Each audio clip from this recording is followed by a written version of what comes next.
لە ئیسلامدا ئافرەت پلە و پێگە و نرخی خۆی هەیە، هەموو مافەکانی پارێزراوە لە ڕێگای شەرعەوە.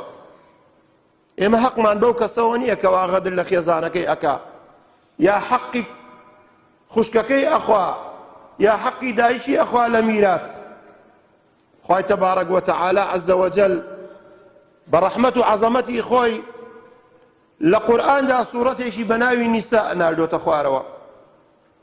هەر کەسێ پێی خۆشە بزانێ مافی ئافرەت چییە لە ئیسلامدا، با بچێ ئەو سوورەتە بخوێنێتەوە لەسەر تەفسیر، با تەفسیرێک بێنێت ئایەت بە ئایەت بیخوێنێتەوە، هەر لە بوارەکانی مامەڵەکردن لەگەڵ ئافرەتدا، لە بوارەکانی نیکاح و هاوسەرگیریدا، لە بوارەکانی کۆبوونەوە لە ماڵی ژن و مێردایەتیدا، لە بوارەکانی میراتگرتندا.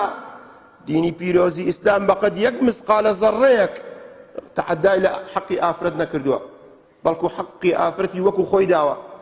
هەر ئەوە ئافرەتە کاتێک کچۆڵەیەکی بچووکە لەگەڵ باوک و دایکەکەیدا لە ماڵەوە بەس بە قوربان و بە ساقە و بە وشەی خۆش پەروەردە ئەکرێت. چی پێخۆشە ئەو کچە؟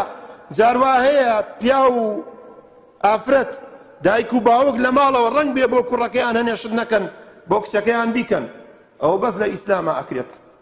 خۆشەویستی کچ ئاوایە لە ئیسلامدا.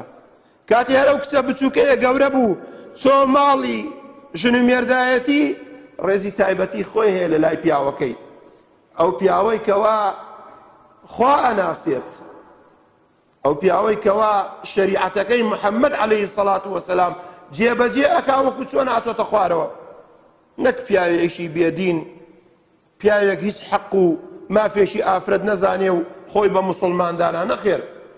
ئەو پیاوەی کەوا پارێزگاری لە نوێژەکانی ئەکات، مستەحیلە حەقی خێزانەکەی لە ماڵەوە پێشێل بکات.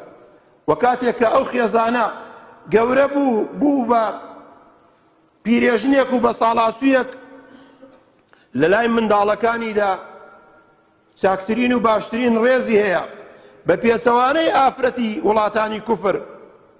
کاتێک ئەو ئافرەتە لای ئەوان لە وڵاتانی کوفر گەنج بوو، چێژ و لەزەتی لێوەرەگرن هەتا پیر بوو، کاتێک کە پیر بوو ئەبێتە بارگرانی بەسەریانەوە، ئەی چۆن نەجاتیان بێ، ڕزگاریان بێ لە دەستی، ئەڵێن بابێن بیخەینە ماڵی بە ساڵاسوانەوە، دارالموسنین.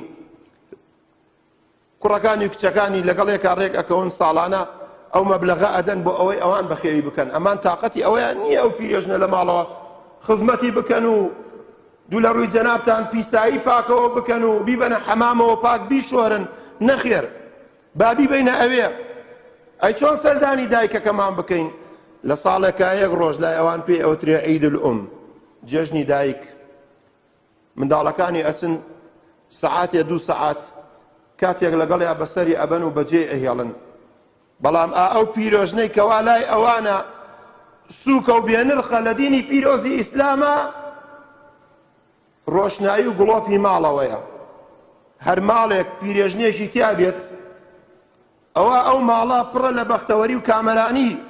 ئەو کوڕە ئەو کچە دایکە پیرێژنەکەی خۆی، باوکە پیرەکەی خۆی بەخێوە کات.